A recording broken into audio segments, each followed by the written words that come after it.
जिसकी reach remotest of the remote villages तक भी है। बिल्कुल। और ऐसे ही डाक विभाग से हमने 2 मेहमान आज चर्चा के लिए आमंत्रित किए हैं। आइए उनका स्वागत कर लेते हैं। सबसे पहले स्वागत करेंगे श्री दिनेश शर्मा जी का। आप डेप्यूटी डायरेक्टर जनरल है डिपार्टमेंट ऑफ पोस्टेज। सर, स्वागत है डीडी मॉर्निंग शो में। दूरदर्शन के सभी दर्शकों को नमस्कार और विश्व डाक दिवस की बहुत बहुत शुभकामनाएं।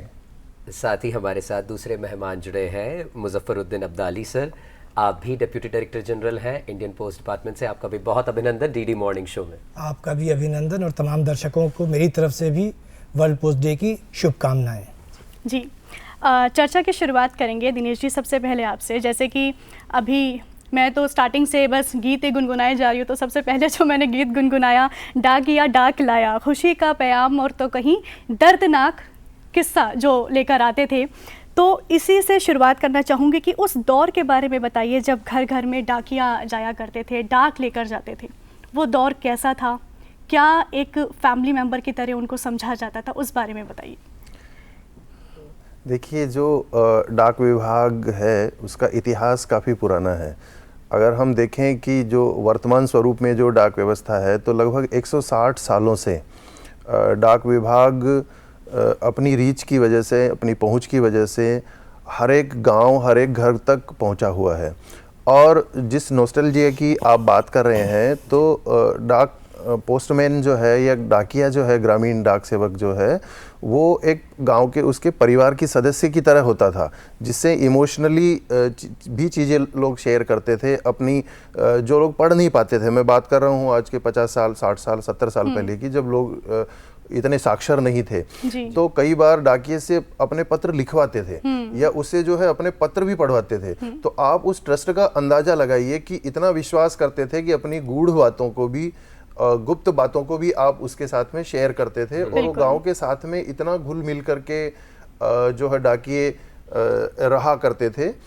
तो विभाग जो है शुरू से ही जनता का ट्रस्ट जो है, जो की भावना जो है, उसको विभाग ने बिल्डअप किया है और वो आज भी कायम है। जी। अब्दाली सर, आपसे जानना चाहेंगे जो चेंज ओवर देखने को मिला, जैसे कि सर बता रहे थे, अच्छा जब प्रिंसली स्टेट्स हुआ करते थे तब भी संदेश जाया करते थे, फिर कभी कबूतर से संदेश भेजे गए, फिर जब डाक विभाग की सेवाएं शुरू हुई तो खत लिखे जाने लगे। लेकिन वहाँ से चलकर आज हम सोशल मीडिया, स्टोरीज पोस्ट करना, इंस्टाग्राम, व्हाट्सएप, इन तक पहुँच गए हैं। और कहीं ना कहीं जो डाक है, जो हमारी जेनजी है, जो यूथ है, वो लोग इन डाक सेवाओं के बारे में जानते नहीं हैं। तो इस चेंज ओवर को थोड़ा सा, इस कहानी को, इस दास्तां को बयां करें।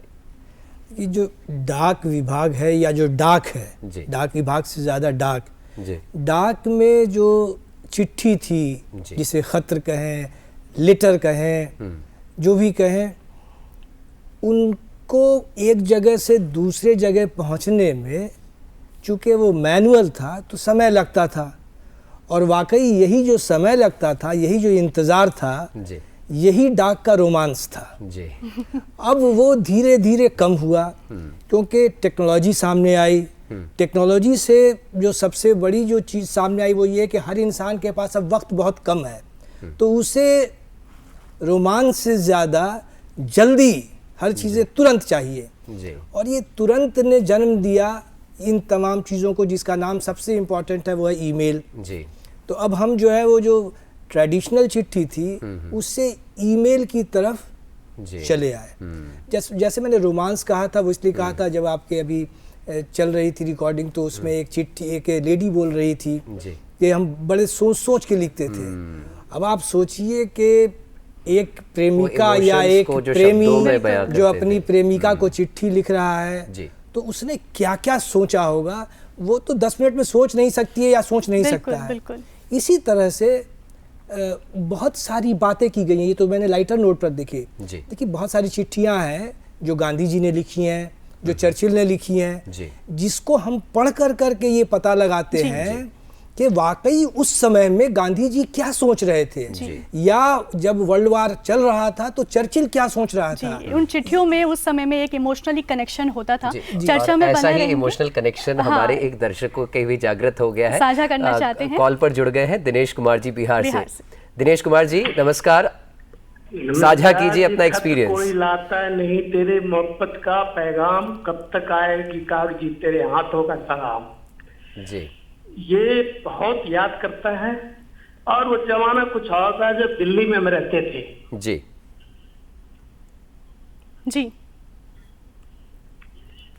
जी दिनेश जी। कुमार जी। जी, जब दिल्ली में रहते थे तो ये खत का बड़ा इंतजार रहता था और लगता था जब तक दूसरी खत ना आए तब तक लगता था यही याद आता था नए है। आज आपका कार्यक्रम देख रहा हूँ, मैं बिहार में हूँ, गया बिहार बोधगया से, जी और मतलब बहुत बहुत मिस कर रहा हूँ। लगता है फिर से खत लिखना शुरू कर दूं। जी बिल्कुल ऐसा लग बिल्कुल, रहा है। मैं कहूँगा कि आप खत लिखना शुरू कर दें और अपने बच्चों को भी बताइए कि खत लिखना शुरू करें वो। जी जी बिल्कुल, शुक्रिया शुक्रिया हमारे साथ शो में जुड़ने के लिए दिनेश जी, बहुत बहुत शुक्रिया। सर आपने बोला कि बच्चों को भी बताएं खत लिखना शुरू करें, तो इसी बारे में बताइए, क्योंकि आज की जेंजी तो इस बारे में बिल्कुल भी नहीं जानती है। वो तो बस व्हाट्सएप ओपन किया, टेक्स्ट लिखा एंड जस्ट सेंड। वो फीलिंग, वो इमोशन, और जैसा कि आपने बताया कि कहीं ना खत कहीं लिखने हम के लिए शब्दों की शब्दावली में शब्दहीन हो चले हैं। तो ये जो आज के यूथ को सीखना भी है, जानना भी है, क्योंकि ये जो हमारा इतिहास है कहीं विलुप्त ना हो जाए, इसलिए इसको ट्रांसफ़र करना नेक्स्ट जनरेशन तक भी ज़रूरी है। देखिए, स्कूलों में तो जो जितनी भी पाठ्यक्रम बनाए गए हैं, चाहे वो एनसीईआरटी के हों, चाहे वो किसी भी स्टेट के अपने पाठ्यक्रम हों, स्कूलों में बच्चों को चिट्ठी लिखना आज भी सिखाया जाता है, उनके पाठ्यक्रम का हिस्सा होता है। लेकिन हिस्सा होना, एग्ज़ाम देने वाली बात, हम भी बहुत सारी चीज़ें जो एग्ज़ाम में लिखे थे वो सब भूल चुके हैं। तो एग्ज़ाम की बात अलग है। डिपार्टमेंट भी क्या करता है कि उसको इनकरेज करने के लिए उनमें और ये हौसला हो कि वो ज़्यादा से ज़्यादा चिट्ठी लिखें। हम लोग कॉम्पिटिटिव इवेंट्स करते हैं जी।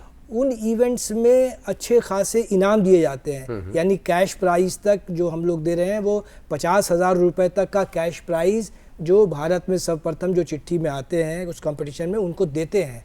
तो इस तरह से हम लोग डिपार्टमेंट प्रोत्साहन कर रहा है ताकि बच्चों में चिट्ठी लिखने की प्रथा जिंदा रहे। जागृत होने की बात मैं नहीं कहूँगा क्योंकि वो है उनके अंदर में, उन्हें सिखाया जा रहा है, कहीं ना लेकिन कहीं वो वो बनी बीज रहे। है, हाँ, उसको अंकुरित करके पौधे में पौधे का रूप देना है। एक और कॉलर जुड़ गए हैं राजस्थान से। बताइए, अपना एक्सपीरियंस बताइए, कोई प्रश्न हो तो प्रश्न पूछिए, साझा कीजिए।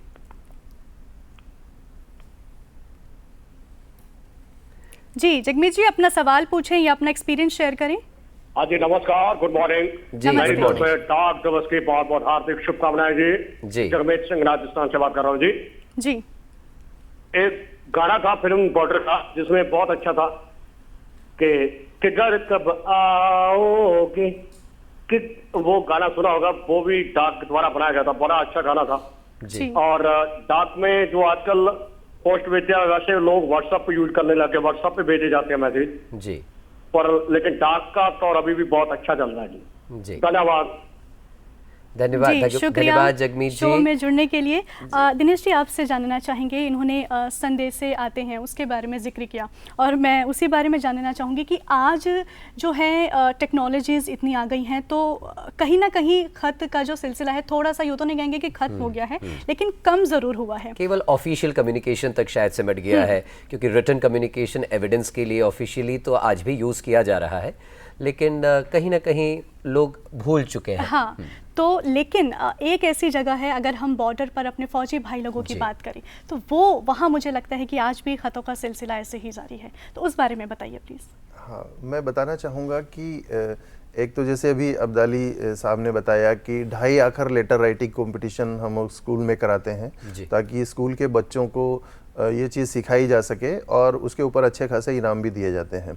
जहाँ तक सरहद से चिट्ठियाँ आने का, सरहद को चिट्ठियाँ भेजने का संबंध है, तो भारतीय डाक विभाग की एक अलग विंग है जिसको आर्मी पोस्टल सर्विस हम लोग बोलते हैं, और वहाँ का जो कम्युनिकेशन है वो ये हमारी आर्मी पोस्टल सर्विस जो है ये संभालती है। और उसमें जो भी जिस तरह की सुरक्षा रखनी होती है संदेशों की गोपनीयता के लिए, वो सारी गोपनीयता रखी जाती है। और आप देखेंगे कि आज भी मुझे याद है आकाशवाणी के ऊपर एक कार्यक्रम भी आया करता था जिसके अंदर फौजी भाइयों के जो चिट्ठियाँ और उनके फौजी भाइयों के सिफारिशी गाने जो वो चलाया करते थे, जब हम कॉलेज के समय में उसको सुना करते थे और बड़ा अच्छा सा देशभक्ति के और बड़े अच्छे से गाने उसके अंदर आया करते थे। तो आज भी जो भारत की जितनी रक्षा सेनाएं हैं, चाहे वो भारतीय सेना हो, नौसेना हो या वायुसेना हो, तो उनकी सेनाओं का जो कम्युनिकेशन है वो डाक विभाग के माध्यम से ही जो हो रहा है और आज भी संदेशों का इंतजार हमारे फौजी भाई करते हैं। जी दिनेश जी, आपने तो अभी एक सर्विस की बात की और हम सभी जानते हैं कि भारत सरकार का एक ऐसा विभाग है डाक विभाग जिसकी रीच भी रिमोटेस्ट एरिया तक है और एक बहुत बड़ा वर्कफोर्स जो है आप रिक्रूट भी करते हैं, मैनेज भी करते हैं और उनके माध्यम से काम भी करते हैं। तो ऐसे में जब ट्रेनिंग का प्रश्न आता है कि इतने बड़े वर्कफोर्स को ट्रेन कैसे किया जाए, क्योंकि नित नए आयाम स्थापित हो रहे हैं, कोई नई टेक्नोलॉजी आ रही है, नए तरीके विकसित हो रहे हैं, तो ट्रेनिंग और इसके बाद कैसे एग्जीक्यूशन इम्प्लीमेंटेशन होता है स्कीम्स का, स्ट्रैटेजीज़ का?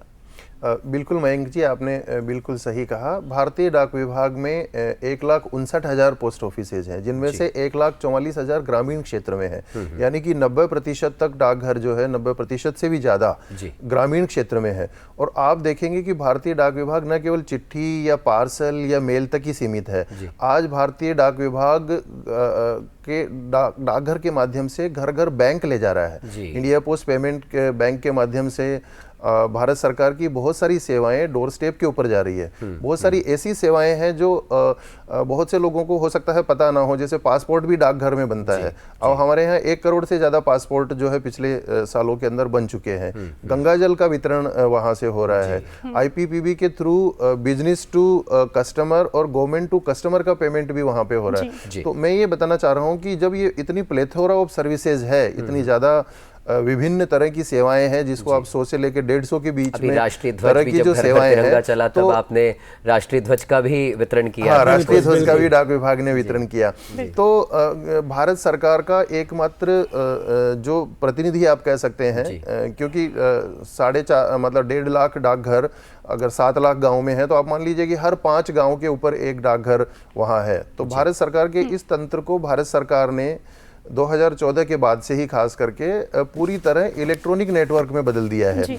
और उसकी वजह से क्या हुआ कि हमारे काम करने के तौर तरीके भी बदल गए और हमारी सेवाओं के अंदर भी विस्तार हुआ है बहुत ज्यादा। आज की डेट में 25 करोड़ से ज्यादा खाता धारक डाक विभाग के पास है। इसी तरह जो इंश्योरेंस है, डाक जीवन बीमा और ग्रामीण डाक जीवन बीमा, इसके भी लगभग 1.5 करोड़ के करीब जो है लोगों का हमने इंश्योरेंस किया हुआ है।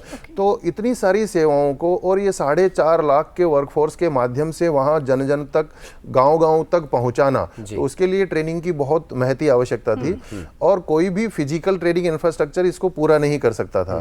तो माननीय प्रधानमंत्री जी ने जब मिशन कर्मयोगी की शुरुआत की, तो भारतीय डाक विभाग ने भी अपना एक डाक कर्मयोगी पोर्टल को लॉन्च किया और आज की तिथि में उसके ऊपर 77 से ज्यादा कोर्स है और कोई भी ग्रामीण डाक सेवक या ग्रामीण जो है कर्मचारी है, वो अपने मोबाइल पे, अपने डेस्कटॉप पे, लैपटॉप पे कहीं पे भी उसकी पढ़ाई कर सकता है, सेवाओं के बारे में जान सकता है।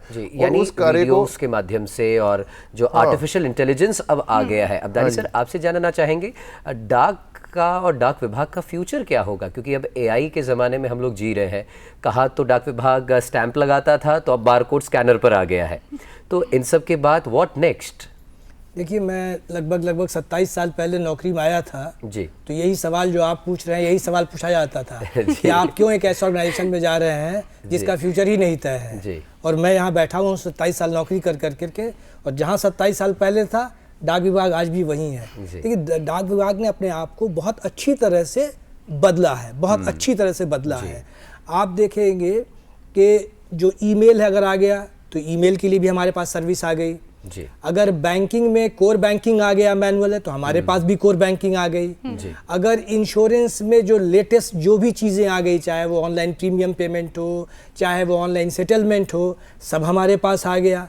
तो हमने अपने आप को इस तरह से बदला है डाक विभाग ने कि वो पूरी तरह से रिलेवेंट है, रिलेवेंट था और रिलेवेंट रहेगा और रिलायबल भी रहेगा। और क्योंकि जो ट्रस्ट की हम बात कर रहे हैं, इस साल का तो थीम भी है। ये तो शुरू में ही दिनेश जी ने बताया था कि ट्रस्ट तो हमारे इतने हैं कि बच्चे अपने पिताजी की बातें, माएँ अपने बेटों की बातें और प्रेमिका अपने प्रेमी की बातें सब हमारे डाकिया से जो है वो एक्सप्रेस कर दिया करती थी। जी अब्दाली सर, एक कॉलर जुड़ गए हैं, एक बार पुनः उनके एक्सपीरियंस ले लेते हैं। प्रदीप साहू जी भोपाल से बात कर रहे हैं। प्रदीप साहू बोल रहा हूँ। हाँ जी प्रदीप जी, साझा कीजिए। हेलो जी प्रदीप जी।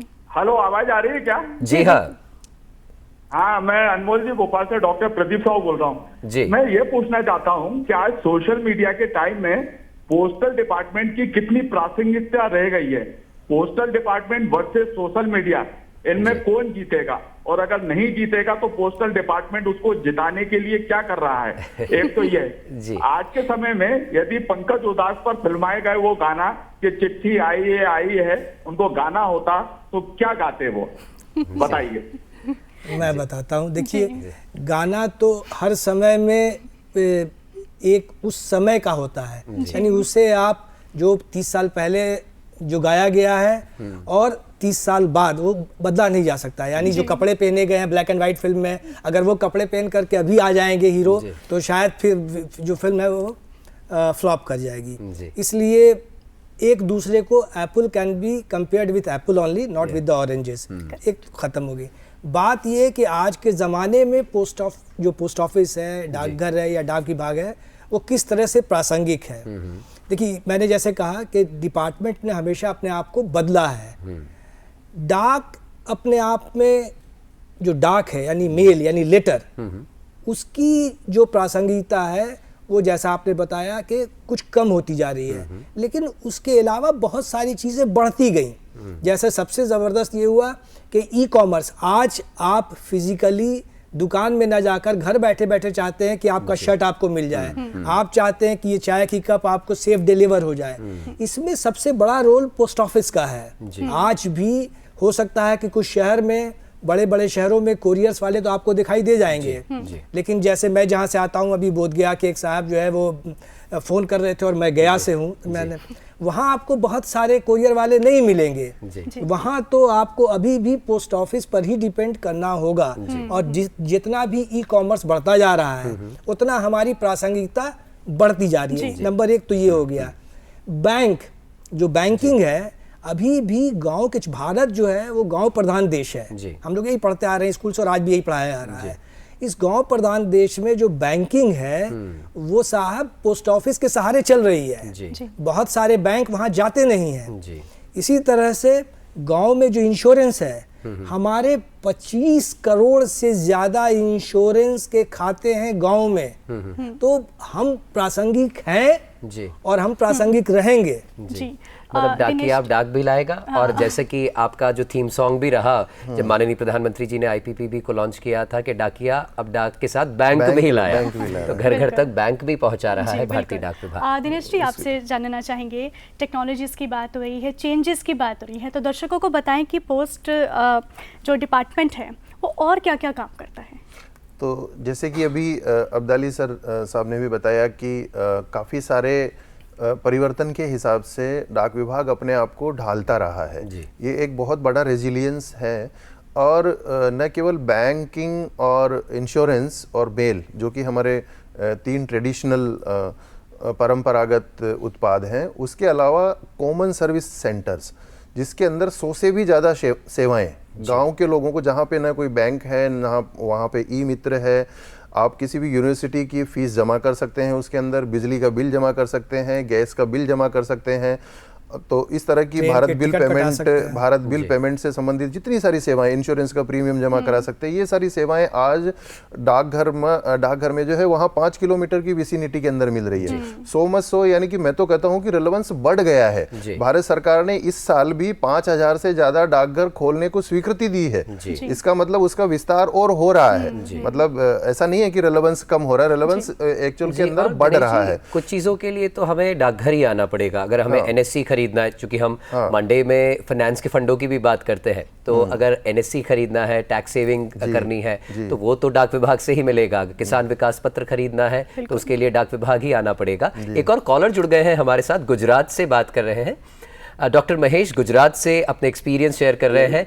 जी, साझा कीजिए। हेलो। हाँ जी, साझा कीजिए। हेलो। हाँ जी महेश जी, सुन पा रहे हैं आपको, अपने एक्सपीरियंस बताएं। मैं सुन पा रहा हूँ। जी। हम डॉक्टर महेश भाई परेख गुजरात से बोल रहे हैं। हाँ जी, हाँ जी। हम दूरदर्शन को और पोस्टल डिपार्टमेंट दोनों का अभिनंदन कर रहे हैं जी, धन्यवाद। और हमारी जो सीनियर सिटीजन है सब ज्यादा से ज्यादा पोस्ट सर्विस ही लेते हैं। अभी अभी जो आपने श्रम योगी जो योजना है उसमें इंश्योरेंस वाला है, उसमें भी हम काम करते हैं। और पोस्ट की जो सेवा है, मैं बताऊं कि गवर्नमेंट का जितना भी डिपार्टमेंट है इसमें से लिस्ट करप्ट जो बोलते हैं वही डिपार्टमेंट आपका है। तो हमारा ब्लेसिंग समझिए, कांग्रेचुलेशन भी समझिए। आपकी सेवा के लिए धन्यवाद है। बहुत बहुत धन्यवाद महेश जी। ब्लेसिंग्स भी दे रहे थे, सीनियर सिटीजन ग्रुप से बिलोंग करते हैं और लीस्ट करप्ट या बिल्कुल करप्ट नहीं ऐसा कोई डिपार्टमेंट कह रहे थे। अंशु जी, हम बात कर रहे थे सर, आपने बात किया था अभी कुरियर की, प्राइवेट कुरियर की। तो इस दौर में कंपटीशन, चूँकि प्राइवेट कुरियर वो भी सेवाएं दे रहे हैं, समकक्ष है जो सेवाएं भारतीय डाक विभाग दे रहा है, तो कैसे देखते हैं इसको? अंतर कहें चाहे कॉम्पिटिटिवनेस कहें। देखिए, कंपटीशन है जी, उनको भी होना चाहिए। जब वो होंगे तभी पता चलेगा आपको कि सेवाएं किसकी कैसी हैं। यानी सेवाएं, जब सेवा की बात आप करते हैं तो कई चीज़ें होती हैं। सेवा क्या वो समय पर दे रहे हैं जी, क्या वो सस्ते में दे रहे हैं, क्या वो हर जगह दे रहे हैं जी, बहुत सारी चीज़ें हैं। कंपटीशन तो कोरियर से हमारा है लेकिन नहीं भी है, क्योंकि आज भी 90% जगह में कोरियर सर्विसेज सेवा नहीं दे रहे हैं, पहली। दूसरी बात ये है कि वो जो सेवाएं दे रहे हैं, जैसे जो उनका जो इंटरनेशनल मेल है, वो जो रेट टैरिफ जो लेते हैं वो हमसे बहुत ज़्यादा है। तो दो चीज़ें हैं, एक तो ये है कि वो बहुत सारी जगहों में सेवा नहीं देते हैं, तो वो हमारे लिए कोई कॉम्पिटिटर उन जगहों पे है ही नहीं है। दूसरी बात ये है कि वो खास एक सिर्फ सेगमेंट के लिए दे रहे हैं जो कि पैसे वाले हैं, जो उन्हें पैसा दे रहे हैं। यानी जन जन तक जो सेवाएं हैं वो पहुंचाना और कम कीमत पर। चलते चलते सर, क्लोजिंग रिमार्क्स आपके। वर्ल्ड पोस्ट डे की आपको शुभकामनाएं, चूंकि आपकी तो कर्मभूमि है। बहुत संक्षिप्त में आपके क्लोजिंग रिमार्क्स। मेरे विचार से डाक विभाग की जो प्रासंगिकता है, न केवल हमारा जो रिच हिस्ट्री, एक समृद्ध इतिहास रहा है, डाक विभाग ने अपने आप को अच्छी तरह से ढाला है और भारत सरकार का एक वन स्टॉप सॉल्यूशन या वन स्टॉप शॉप, जिसके अंदर भारत सरकार की सारी योजनाएं एक जगह पे मिल सके। और जो खासकर हमारा जो ग्रामीण जो जनता है हमारी, उनका चाहे वित्तीय समावेशन हो, चाहे उनका डिजिटली उनको कनेक्ट करना हो, डिजिटली उनको साक्षर करना हो, तो या उनकी समृद्धि के अंदर योगदान देने के लिए अगर कोई भारत सरकार का सबसे बड़ा तंत्र है जो अवेलेबल है और जो अपने आप को ढाल रहा है और बहुत अच्छी सेवाएं दे रहा है। जब कोरोना के अंदर सब कुछ बंद हो गए थे, बैंक बंद थे, एटीएम बंद थे, तब लगभग 12,000 करोड़ का कैश भारतीय डाक विभाग के डाकियों ने आधार एनेबल्ड पेमेंट सिस्टम के थ्रू वहां पे घर घर पहुंचाया। मिला के सबका साथी है डाक विभाग, सुख दुख का साथी है। सर, चलते चलते आपके क्लोजिंग रिमार्क्स। चलते चलते मैं तमाम दर्शकों से और देशवासियों से कहूँगा कि डाक विभाग आपके लिए है और डाक विभाग आपसे है। अगर हम में कोई कमी है तो आप आएँ और हमें बताएं, ताकि अगर हमें कोई सेवा में सुधार लानी हो तो हम आपके तमाम